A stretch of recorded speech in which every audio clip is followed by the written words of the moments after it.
One of the questions I get asked all the time is how you go about interviewing fighters, and that's what I'm going to answer in today's video. My name is James Lynch, so if this is the first time you're watching this channel, I've been interviewing fighters for over a decade, and I've been interviewing fighters full-time since 2017, so I've learned a lot, and I want to share a lot in this video and tell you the best practices I think for going about interviewing fighters. And I did a video on this about 5 years ago, but the webcam, the lighting wasn't looking so great. I wanted to do an updated version, but a lot of what I talked about in that video still applies today. And I think the most important advice I can give you in this video is don't focus on interviewing UFC fighters. And this is important for a variety of reasons. Number one, if you're brand new, just starting out, you need some practice. The best way to get good at something is getting those reps in. So you want to start off working with fighters that maybe a lot of people don't know about, fighters on the regional scene, fighters that are on the come up. I think this is a really good strategy if you're just starting out, and start building those relationships early on. Number two, it's important to interview regional fighters because some of these fighters may end up going to the UFC and becoming household names. Just as an example of fighters that I've interviewed back in the day,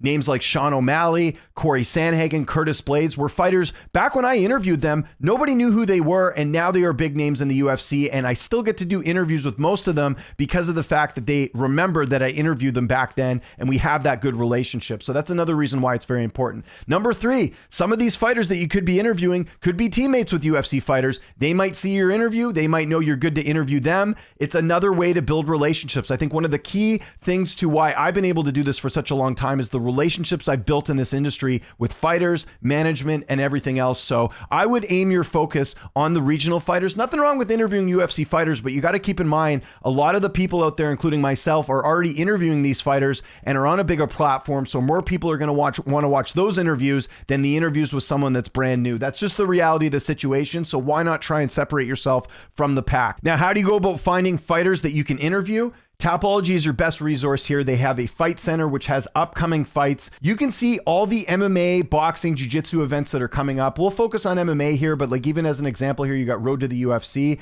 Those are fighters I would be interviewing. You want to look at some of the cards that are coming up, and if you don't want to worry about fighters that are foreign, that don't speak the language, that don't speak English, focus mainly on the promotions that air on UFC Fight Pass. So this includes like CFFC, LFA, Unified. There's a lot of promotions where a lot of really good up and coming fighters are going to be competing. Here's a quick example, LFA 210.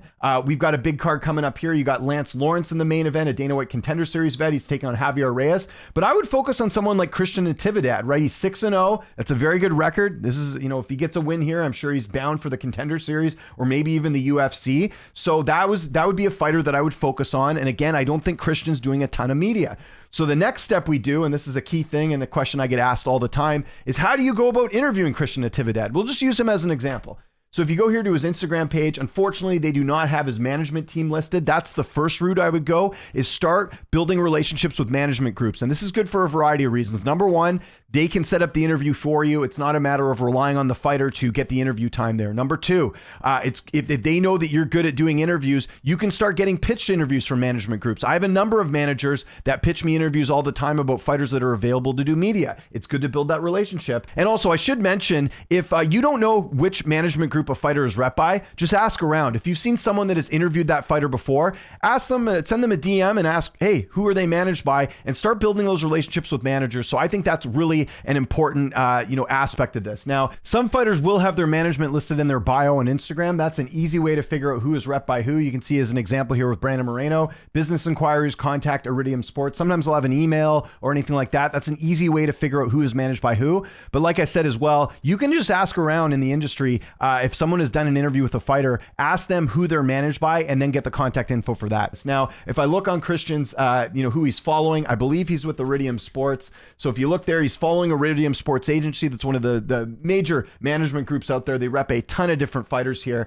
I would start getting in touch with Iridium Sports and setting up the interview that way. But now let's use a quick example here. If you're going to talk to a management group, how you would go about getting in touch with them. So, some managements have emails. You can always try Instagram as well. As a quick example here, I would just send, them a message on Instagram here. They might not see it. Again, it could go to your request folder, but just write something like, hey, my name is James Lynch. Lynch, and I'm an interviewer for Lynch on Sports. I just wanted to see if Christian Natividad is free for a quick interview either this week or next week. If he is, I can give a list of times that may work best for both of us. Thanks so much. And get that initial contact, and they might get back to you and say, yes, he is available. What time frame would work best, and sort of negotiate a time. That's one thing you do have to do when you're interviewing fighters, is finding a time that works best for everyone. Now, look, there's sometimes when maybe you can't interview the fighter, maybe the time frame doesn't work. That's where you just move on. But I like to give like a 2-3 hour gap. I remember when I worked a full-time job, I would say something like, because I used to come home after work, I'd say, hey, between 6 and 9 o'clock, I'm free. Does that work for your client?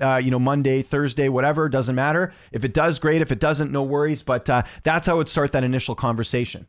Now, after you send that first initial message, let's say they don't get back to you, send them another quick follow-up, maybe a day or two later, see if they got the message or not. Sometimes it can go in that request folder right there, right? Sometimes it'll end up there and they don't see it. That's a possibility, but just send at least 2 messages to make sure you get a hold of them. And if the management group doesn't get back to you, then I would go directly to the fighter. And when it comes to talking to the fighter, I would do something similar with Christian Natividad here and have a similar thing here saying, hey, Christian, my name is James Lynch. I'm an interviewer. Would you be available for a quick 10 to 15 minute interview this week? I can work around your schedule for whatever works best. Thanks. And we're going directly to the fighter so you can give a little bit more info as to when you're available and all that. The reason I say 10 to 15 minutes is because you want to make it seem like you're not going to take up too much of their time. You could go over that, but I think having a short interview time is a good thing because it doesn't put a lot of pressure on the fighter to work their, reinvent their schedule, so to speak, to do an interview. Number 2 is if you're just starting out, you don't need to be doing 30-minute interviews. People who do 30, 40-minute interviews, either there's something really interesting that the fighter hasn't told about before and it's worth digging into,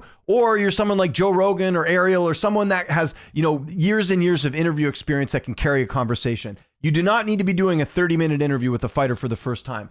Do maybe 10, 20 minutes around there. Talk about, all the typical stuff with their fight camp, but you don't need to go too much in detail. But this is the way I like setting things up for me personally. I'm not saying it's the right or wrong way to do it. This is just how I like doing it. And also throw that thing in the end saying I can work around your schedule, what works best, because again, it's showing that you're willing to kind of compromise with them in whatever interview time works best, and they might be more likely to do the interview. So you don't want to put a lot of pressure on the fighter.